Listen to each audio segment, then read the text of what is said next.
8. Paano kanila pag-usapan pag nandiyan ka? Like, they would make fun of my clothes. They would make fun na malaki yung gilagid ko. They would make fun na... Nanay mo? Nanay ko. Yun yung pinakamasakit. Na parang, nanay ka, alam mo, yung nanay ka, and then you're, no, it's okay, I'll let you know. Minsan para sa akin yan. But yeah, like, not supposed to tell your kid that.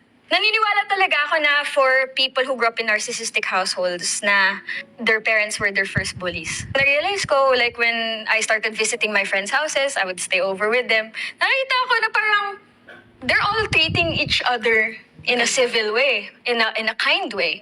And I'm like, bakit hindi ganito sa bahay? Bakit puro panlalait yung naririnig ko? So walang positive affirmation na Meron naman, pero it was mostly negative. Kasi yun yung tumatak sa akin eh. Kung mostly positive yung nakuha ko, bakit ako broken ngayon? Bakit ako merong body dysmorphia issues? Why do I hate myself so much? Naniwala ako na mamamatay akong virgin at walang nagmamahal. Kasi araw-araw dinidiktik sa akin that I don't deserve that because I'm ugly. So pag nakikita mo yung sarili mo sa salamin, pangit na pangit ka noon? Sobra. I would see nothing that I would like. You know? Kasi nobody told me that that's what you were supposed to do. Lahat ng paniniwala ko about myself na pangit, kinailangan kong basagin in order for me to move forward. Napatawad mo na yung parents mo? I'm open to that happening, but they have to put in the work.